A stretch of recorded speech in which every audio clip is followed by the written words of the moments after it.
কি বলছো কি রঞ্জন? আমার কিন্তু তো অবিশ্বাস্য মনে হচ্ছে।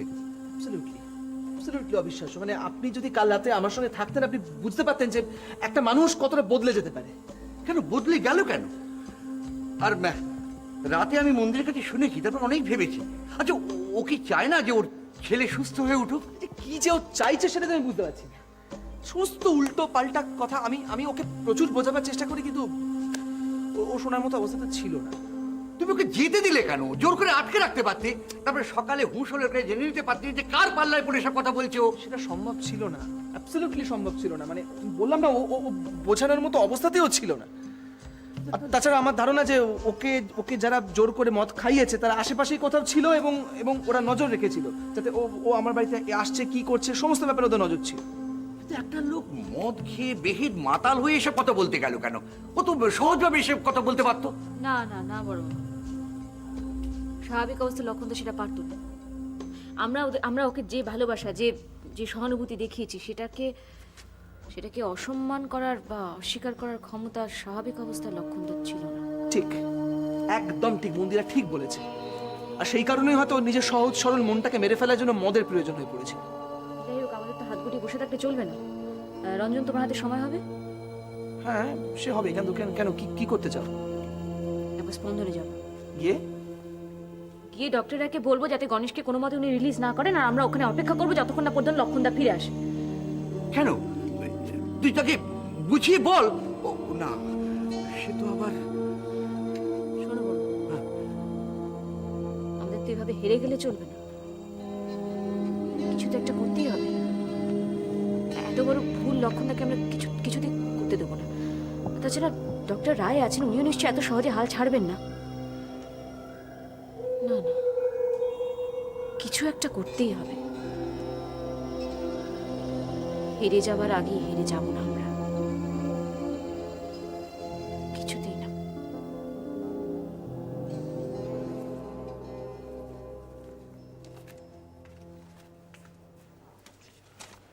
ডেকেছিলেন আমাকে? হ্যাঁ ডক্টর, আসুন বসুন। বলুন কি জন্য ডেকেছেন, বলুন। চা বা কফি কিছু? No thanks. আচ্ছা ডক্টর রয়, আমি কি কোনোদিন আপনার কাছ থেকে কোনো কোঅপারেশন পাবো না? হঠাৎ এই কথাটা আপনার মনে হচ্ছে কেন? না না, বলুন। আপনি তো একটা ইন্ডিপেন্ডেন্টলি একটা ওয়ার্ড চালান, আপনার নেফ্রোলজি ওয়ার্ড। তো সেখানে যদি আপনি আপনার কলিগদের কাছ থেকে বা ধরুন আপনার সাবঅর্ডিনেট যারা আছে, নার্স, ওয়ার্ড বয়, তাদের কাছ থেকে কোঅপারেশন না পান, আপনার পক্ষে কি একটা স্মুথ ম্যানেজমেন্ট চালানো সম্ভব? না, নিশ্চয়ই না। একটা ডিসিপ্লিন তো থাকতেই হবে। My God, I am so lucky আপনি এটা মানলেন যে একটা ডিসিপ্লিন থাকা দরকার। আমি এটা বুঝতে পারছি না, হঠাৎ আমাকে নতুন করে এটা বোঝাবার দরকার পড়ছে কেন? আপনাকে বুঝিয়ে বলছি। দেখুন, আমাদের হসপিটালের নিয়ম, আমাদের কেন যে কোনো হসপিটালের নিয়ম, যে কোনো পেশেন্ট বা পেশেন্ট পার্টি যদি সেই হসপিটালের ওপর ডিসস্যাটিসফাইড থাকে for one reason or the other, তাহলে তারা সেই পেশেন্টকে সেই হসপিটাল থেকে নিয়ে যেতে পারে to any other hospital, nursing home কিংবা ডাক্তারের কাছে। সেক্ষেত্রে আমরা কি করতে পারি, একটা আন্ডারটেকিং নিয়ে রাখতে পারি পেশেন্ট পার্টির কাছ থেকে, যে in case of any mishap or even death for that matter, তাতে সেই হসপিটাল দায়ী নয়। দ্যাট মাচ, আর কিছু নয়। কিন্তু কোনো অবস্থাতেই আমরা কোনো পেশেন্টকে জোর করে আটকে রাখতে পারি না। Am I wrong? ও, আমি বুঝতে পেরেছি। আপনি লক্ষণ মান্নার কথা বলছেন তো? তার ছেলে গণেশ মান্নাকে এখান থেকে জোর করে নিয়ে যেতে চেয়েছিল, আমি রিলিজ করি। যাক, আপনি তাহলে ব্যাপারটা ধরতে পেরেছেন অ্যাটলিস্ট। হ্যাঁ, ধরতে পেরেছি, কিন্তু একটা কথা ভেবে আমার খুব আশ্চর্য লাগছে যে এত কম সময়ের মধ্যে প্রেশারটা আপনার কাছ পর্যন্ত পৌঁছে গেল। হ্যাঁ, পৌঁছে গেল। এইমাত্র সিএমও ফোন করেছিলেন। উনি ফোন করে জানতে চাইছিলেন যে এসব নিয়ম বিরুদ্ধ কাজ আমাদের হসপিটালে হচ্ছে কেন। না, আপনার ওয়ার্ড হবার কিছু নেই, আমি অবশ্য এটা সেটা বলে ম্যানেজ করে নিয়েছি। এনিওয়ে, পেশেন্ট পার্টি মেট্রন অফিসে একটা আন্ডারটেকিং দিয়ে গেছে, আপনি পেশেন্টকে ইমিডিয়েটলি রিলিজ করুন প্লিজ।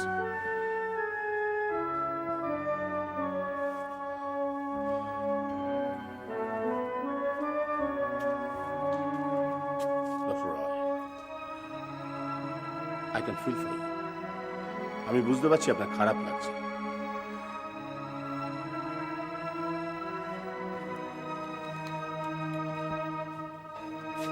খারাপ লাগা ভালো লাগার কথা নয়,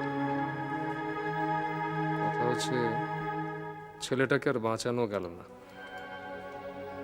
গন কেস না। মুকুল রয়, এনাফ ইজ এনাফ। এবারে সব ভাবনা চিন্তাগুলো ছেড়ে দিন। আপনি যেদিন একটা সার্টিফিকেট ইস্যু করেছিলেন এই কেসে, আমি সেদিনকে বুঝতে পেরেছিলাম যে এর পেছনে একটা বড় চক্র কাজ করছে। সেই জন্য উইথড্র করে নেওয়ার জন্য আমাকে এতটা প্রেশারাইজ করেছিল। কিন্তু সেটা না করে ওকে কিছু আটকাতে পারলেন? তার আগে তো নিজেদের প্রশ্ন করা উচিত যে আমরা সত্যিই সেটা চেয়েছিলাম কিনা। ডক্টর রয়, প্লিজ, আপনি কবে একটু প্র্যাকটিক্যাল হবেন বলুন তো? এ তো সবে এত বড় একটা ক্রাইসিস কাটিয়ে উঠলেন, তা তো আপনার শিক্ষা হলো না। আপনি খবরের কাগজে চন্দন সেনের কেসটা পড়ছেন না? আপনার মনে হচ্ছে না আগ বাড়িয়ে বিপদ ডেকে আনা উচিত নয়? আপনার তাতেও শিক্ষা হচ্ছে না? আপনাকে আমি আর উপযাজক হয়ে কোনো অ্যাডভাইস দেবো না। আপনি পেশেন্টটাকে ইমিডিয়েটলি রিলিজ করে দিন। Do follow my point, sir?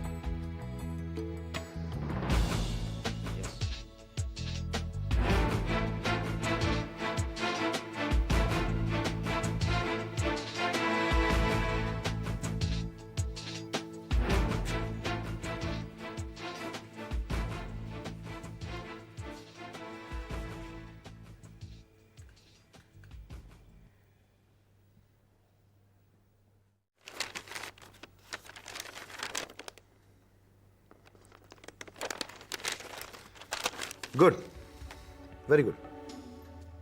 তুমি খুব ডেভেলপ করে গেছো খুব অল্প সময়ের মধ্যে। আমি সত্যি এটা ভাবতে পারিনি। আরে আমাকে আপনি এত বড় একটা পোস্টে বসিয়েছেন, আমাকে তো আমার ওয়ার্কটা প্রুফ করতে হবে। Good, that's taking up challenge. আর এই ফায়ারটা তোমার মধ্যে দেখেছিলাম বলে আই সিলেক্টেড ইউ। তাহলে স্যার এক কপি করে আমি সব এমআরদের দিয়ে দিই। হ্যাঁ হ্যাঁ, দিয়ে দাও দিয়ে দাও। আর তার সাথে অ্যাড করো যে যারা যারা টার্গেট অ্যাচিভ করবে তাদের আমি স্পেশাল ইনসেন্টিভ দেব।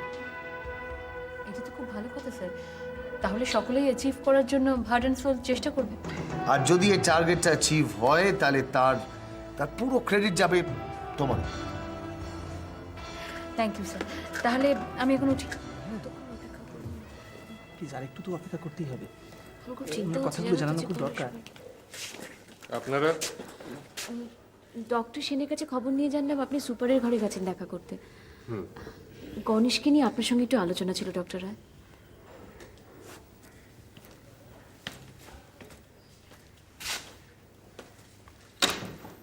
বসুন।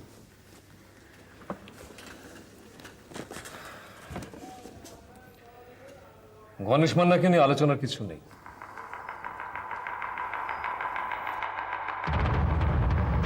গণেশ মান্নাকে আমি ডিসচার্জ করে দিচ্ছি। সে কি ডক্টর রায়, আপনিই তো বলেছিলেন যে এই অবস্থায় গণেশ মান্নাকে ছাড়লে ও মারা যাবে।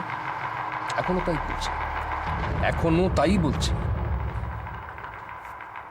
কিন্তু কোনো রাস্তা নেই, no way out. Doctor Roy, no battle can be fought alone. আমি, আপনি, মন্দিরা, এই কয়েকজনে মিলে একটা গোটা একটা ওয়েল অর্গানাইজড ক্রিমিনাল গ্যাংয়ের এগেনস্টে একটা গোটা লড়াই এইভাবে লড়া যায়। It leads us nowhere.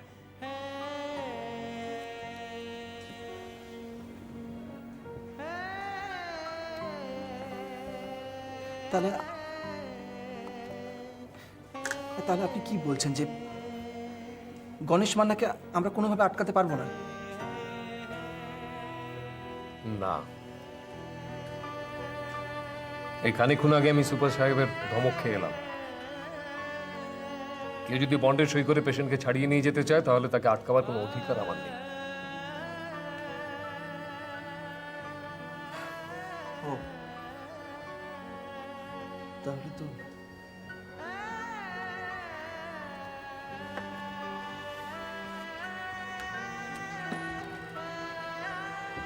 চল।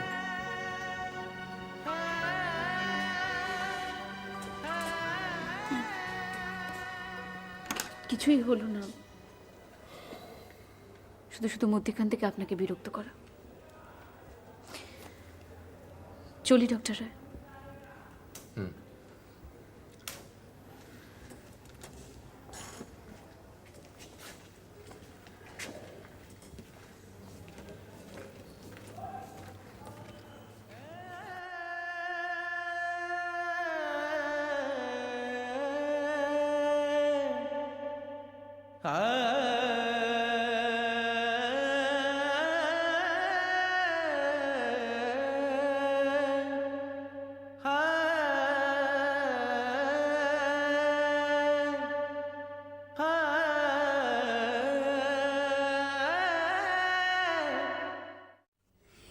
To say good night to you. চলো চলো দাদু ভাই, এবার ভেতরে গিয়ে শুবে চলো।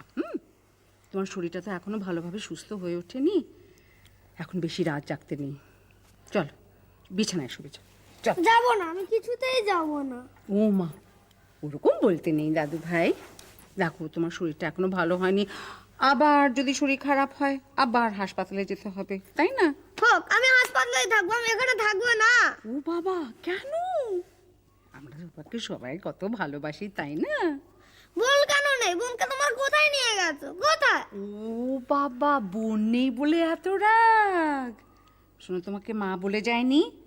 বোনের মা বাবা এসে বোনকে নিয়ে গেছে। মিথ্যা কথা, তুই বলেছিলে যে বোনের কোনো মা বাবা নেই। এ তো মহাবিপদ হলো। মেয়েটা থাকতে একেবারে দুধে বিষ ছিল, আর এখন চলে গেছে। এখনই যত রাজ্যের। এই ওর মা এসছে বোধ হয়, ওই সামলাক বাবা, আমি আর পাচ্ছি না।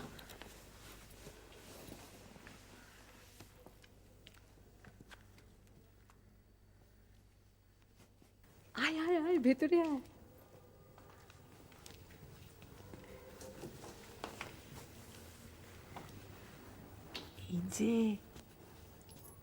এই যে তুমি চুপ করে বসেছো কেন? তুমি কি জানো তোমার জন্য একটা সারপ্রাইজ আছে? চাই না, আমি কিচ্ছু চাই না। চাই না তো? না চাই না তো? না। চাই না তো? ঠিক আছে, তাহলে একে আমরা ফেরত দিয়ে আসি, কেমন? হ্যাঁ হ্যাঁ? এই যে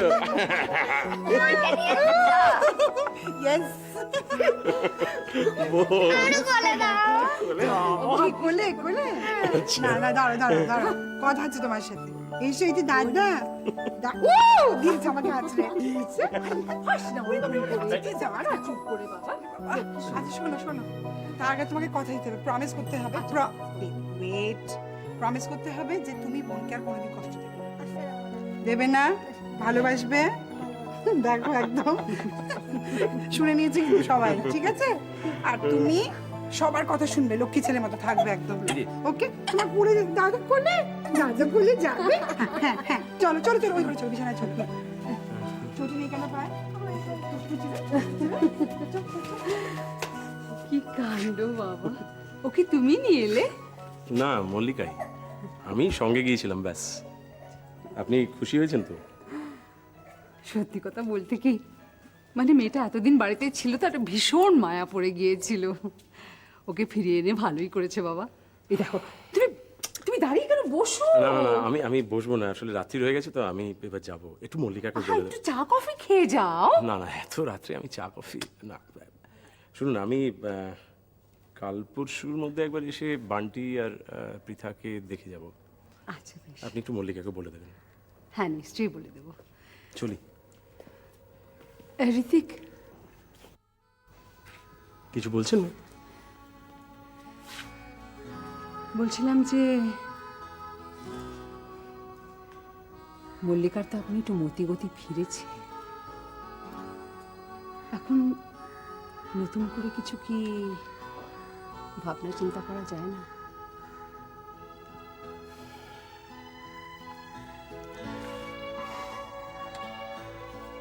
মা, এই তো বেশ ভালো আছে। আমাদের মধ্যে ভুল বোঝাবুঝিটা দূর হয়ে গিয়ে একটা বন্ধুত্বের সম্পর্ক ফিরে এসেছে। আমি জানি বান্টি আর পৃথা যতদিন আছে ততদিন নিশ্চয়ই এই সম্পর্কটা বজায় থাকবে। ভুল বোঝাবুঝিটা কেটে গেছে তো নিশ্চয়ই ভালো কথা, কিন্তু কিন্তু তোমরা সংসার করবে না? করবো, নিশ্চয়ই করবো। যেদিন বুঝবো যে দুজনে দুজনকে ছেড়ে আর থাকতে পারছি না, সেদিন নিশ্চয়ই করবো। আসলে মনের টানটাই তো সম্পর্ক তৈরি করে দেয়। কিন্তু কিন্তু আর কতদিন ঋত্বিক, আর কতদিন? তোমাদের ছাড়াছাড়ি হয়ে গেল প্রায় 1 বছরের উপরে। কেন এত দেরি করছো তোমরা? আচ্ছা, এইভাবে কি বলা যায় মা? যে কোনো ভালো জিনিসের জন্যই তো অপেক্ষা করতে হয়। আর আমিও মল্লিকার ডাকের জন্য অপেক্ষা করব।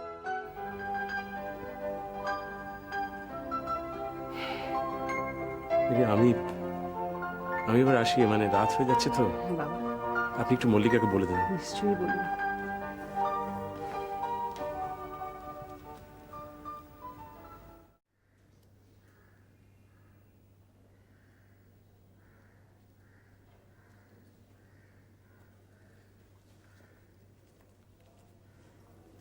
দাদা, চা নিন। চা। তুমি চা করতে গেলে কেন?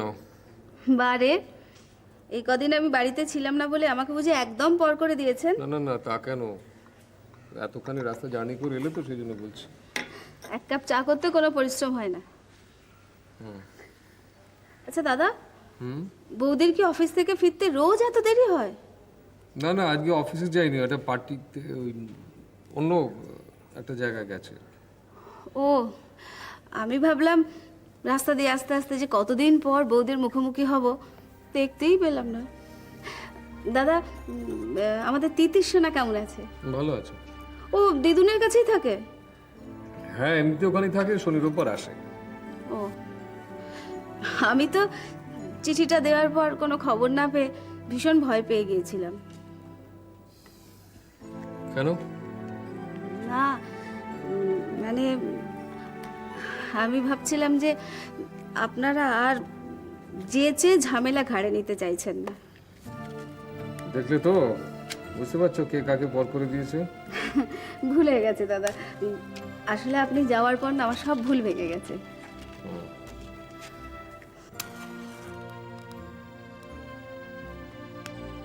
আসলে এই কয়েকটা দিন এমন ঝঞ্ঝাটের মধ্যে কাছে একদম সময় পাইনি। তুমি এখানে কয়েকটা দিন থাকো, তারপর দেখি কবে সময় করে তোমাকে দুলালের কাছে নিয়ে যেতে পারি, তারপর তুমি কথা বলো সব। একটা কথা জিজ্ঞেস করব দাদা, আপনি কিছু মনে করবেন না তো? না, বলো। আমি বলছিলাম যে মানুষটা এখন কেমন আছে? ওর শরীরের কোনো ক্ষতি হয়নি তো? না না না, কোনো রকম ক্ষতি হয়নি, একদম সেরে গেছে।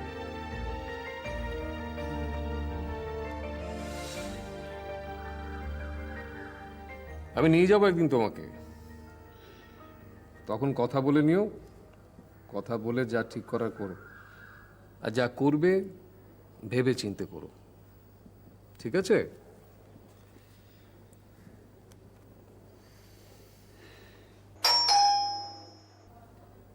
দেখো তো বোধহয় বৌদি এলো।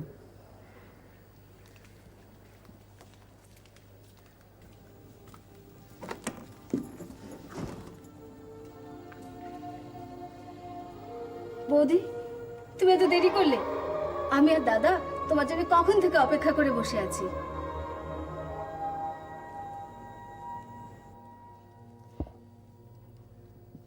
কি দেখছো গো বৌদি? তুমি তুমি কার সঙ্গে এলে? একা? না, দাদা তো আমাকে নিয়ে এসেছে। কেন, তুমি আমার চিঠি পড়োনি?